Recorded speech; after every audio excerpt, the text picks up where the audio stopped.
फिर से दोबारा से सदर विधायक के लिए चुनाव लड़ रहे हैं बीजेपी से, आपकी क्या प्राथमिकता है?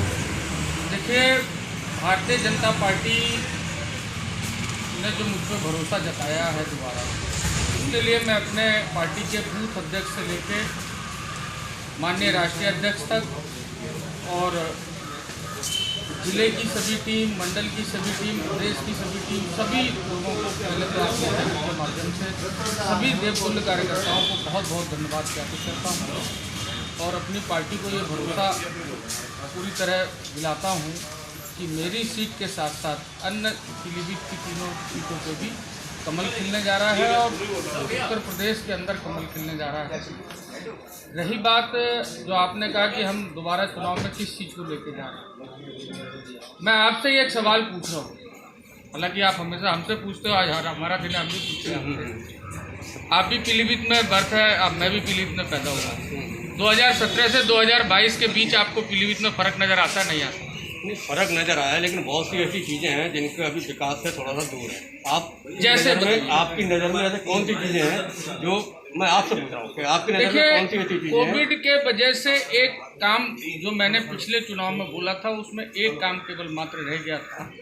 वो भी हम लोगों को 3 साल काम करने का मौका मिला था, मझोला शुगर में। नौजवानों के लिए मैंने वादा किया था कि 10,000 नौजवानों को रोजगार से जोड़ेंगे। 10,000 नौजवान एशिया के सबसे बड़ी की फैक्ट्री 250 एकड़ में लग रही है। सपा और बसपा की सरकार में उस जमीन पे खेती होती थी। जब उस जमीन पे हल चलता था तो नौजवानों के भविष्य पे हल चल जाता था, भविष्य खत्म कर देते थे। आज उस पर आप देख के आइए, एशिया का सबसे बड़ा प्लांट लग रहा है। ये परम पूज्य योगी जी ने पीलीभीत जनपद के नौजवानों के लिए सौगात दी। मेडिकल कॉलेज, जब 17 मेडिकल कॉलेज उत्तर प्रदेश में थे, उसमें एक पीलीभीत का मेडिकल कॉलेज भी घोषित हुआ था। कोविड के वजह से थोड़ा लेट हुआ, लेकिन इस समय काम दोनों जगह युद्ध स्तर पर प्रारंभ हुआ। चिकित्सा के क्षेत्र में आप देखिए, मुझसे पहले सपा की गवर्नमेंट में जिला अस्पताल के अंदर सीटी स्कैन मशीन नहीं थी, ब्लड टेस्ट की मशीन नहीं थी, बलगम के जांच की मशीन नहीं थी, ब्लड टेस्ट की मशीन नहीं थी, महिलाओं के लिए कोई अलग से अस्पताल की व्यवस्था नहीं थी। वो सारी व्यवस्थाएं करने का काम हमारी सरकार ने, परम पूज्य महाराज जी की सरकार ने करने का काम किया। सड़कों के क्षेत्र में वो सड़कें हमने बनाई जो पिछले 40 साल में कभी नहीं बनी। आपको शायद याद है होगा, जहाँ किसी की नज़र नहीं जाती वहाँ आपकी नज़र जाती है। धूनी डाम से लेकर के बूढ़ा कैमोर तक जाने की सड़क पिछले 40 साल से नहीं थी। वो सड़क आज हॉट मिक्स बन रही है। जहानाबाद से लेकर तेजनगर, मेहताब नगर जाने के लिए सड़क की व्यवस्था नहीं थी, सीधे जोड़ दिया हमने उस गांव को सड़क से।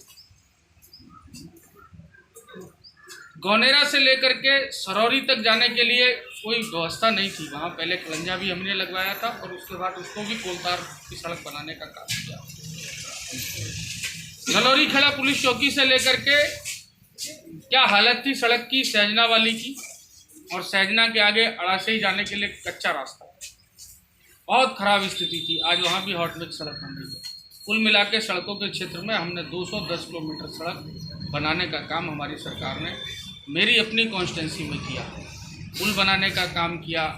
हरदासपुर जाने को सड़क नहीं थी, सिखों के क्षेत्र में हरदासपुर के लिए 8 किलोमीटर तक की नई हॉट मिक्स सड़क बनाने का काम किया।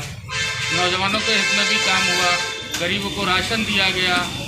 कोरोना के टाइम पे लोगों को हर तरह की मदद दी गई। परम पूज्य योगी जी ने 1-1 हज़ार रुपये रेहड़ी वाले, ठेले वाले सबके लिए 1-1 हज़ार रुपये भेजने का काम किया। मुख्यमंत्री श्रम योगी योजना के तहत लोगों को जो जिस हुनर जिसके पास था, कोई अगर बाल काटने का काम करता तो उसे बाल काटने की ट्रेनिंग दे करके उसको किट दी गई, प्रमाण पत्र दिया गया और बैंक से लोन की व्यवस्था भी करा करके उसको पैरों पे खड़ा करने का काम किया। मुख्यमंत्री सामूहिक विवाह योजना चला करके कितनी कन्याओं का विवाह हुआ। आपने देखा कि किसी गरीब कन्या की विवाह में कोई जनपद का सबसे बड़ा अधिकारी जाकर के उस गरीब कन्या को आशीर्वाद दे। कोई विधायक, कोई मिनिस्टर कभी किसी गरीब कन्या के जाकर के पैर धोए, पैर छुए। ये काम परम पूज्य योगी जी की सरकार में हुआ।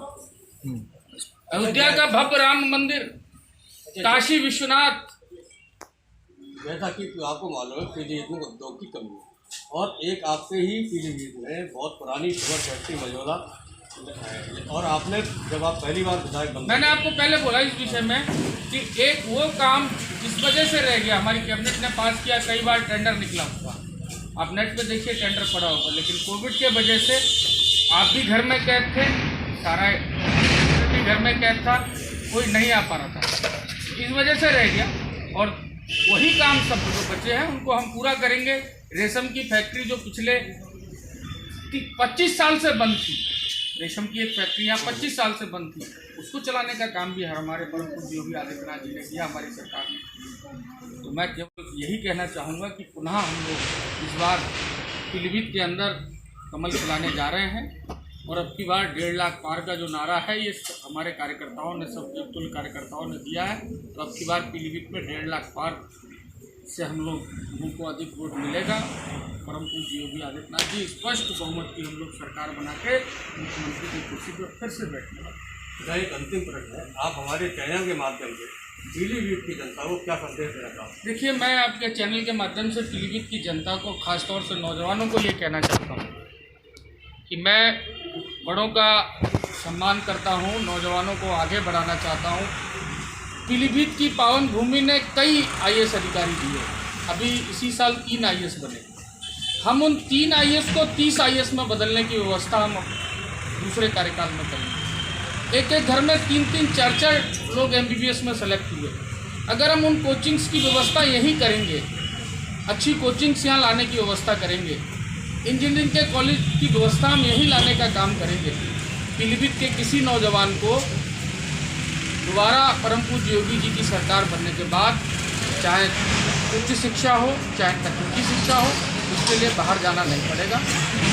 सारी की सारी व्यवस्था यही करेंगे, क्योंकि वो कष्ट मुझे पता है। जब लॉकडाउन हुआ तो कितने सारे बच्चे बाहर, कोई कोटा में, कोई प्रयागराज में, कोई दिल्ली में, कोई लखनऊ में, तो हम उन सब जगह जा कर के पीलीभीत की जनता की ओर से मैं खुद स्वयं हाथ जोड़ के अच्छे कोचिंग वालों को यहाँ लेकर के आऊँगा, जिससे हमारे नौजवान, हमारे गरीब, उनको यही पढ़ने की व्यवस्था हो।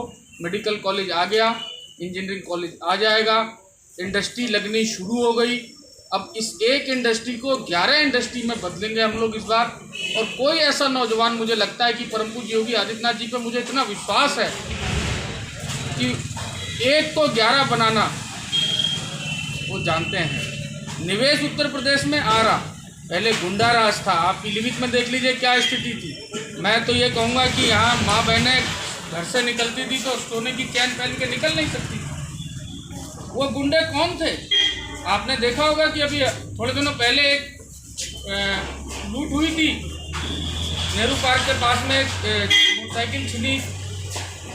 जब वो चीज़ सामने आई, उस केस को खोला गया, तो वो घटना करने वाले कौन लोग थे?